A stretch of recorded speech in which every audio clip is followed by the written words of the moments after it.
The T20 bandwagon moves to the Baraspara Stadium in Guwahati, and knowing the conditions in eastern India fairly well, one can say that this is, firstly, obviously it's the maiden match, it's the start of an international career in that sense for this new stadium.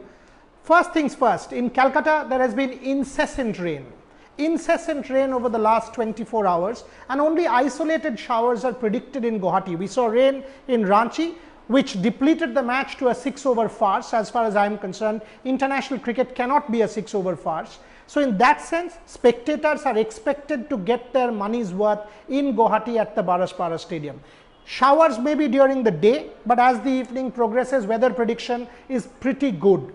Point number 2, the early evening chill, relative autumn, the summer season moving on, the monsoon moving on, relative autumn is gradually setting in eastern India, which means there can be dew, which means the ball might get softer towards the second part of the innings. 7 o'clock start means around 8, 8:30, 9 o'clock the dew might set in.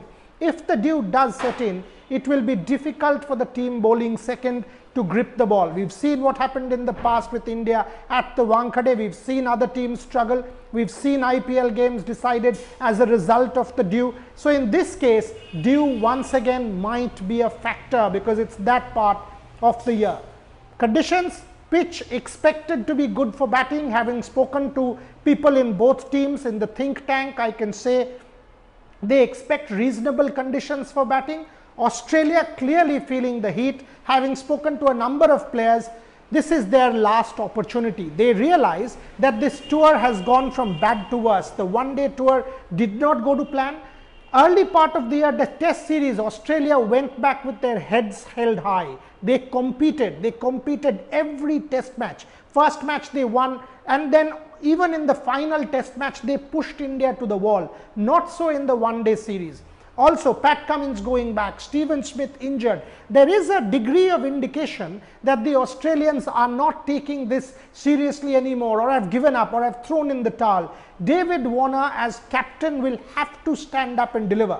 He knows that. He expects decent batting conditions, not wide boundaries, not very big ground. So David Warner, Aaron Finch will once again hold the key for Australia. He knows that if he bats first, at least about 180 odd will be essential to keep control of this Indian batting lineup.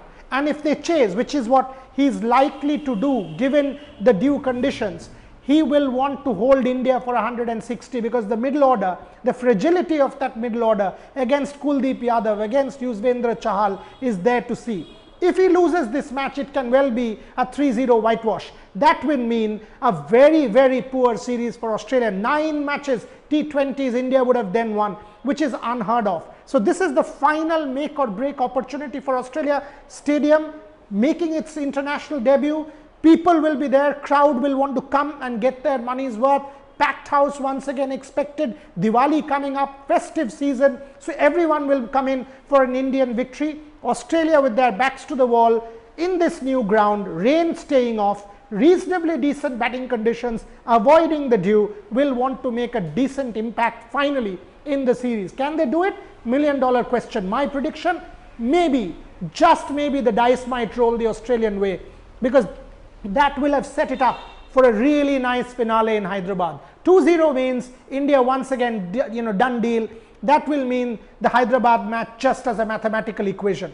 If the Australians come into their own, and to do that, this ground, they will need to win the toss. They will need David Warner to fire. They will need Finch to fire. And most importantly, Jason Behrendorff and Nathan Coulter-Nile some early Indian wickets. We've got to wait and see what happens. But most importantly, we will have a full game.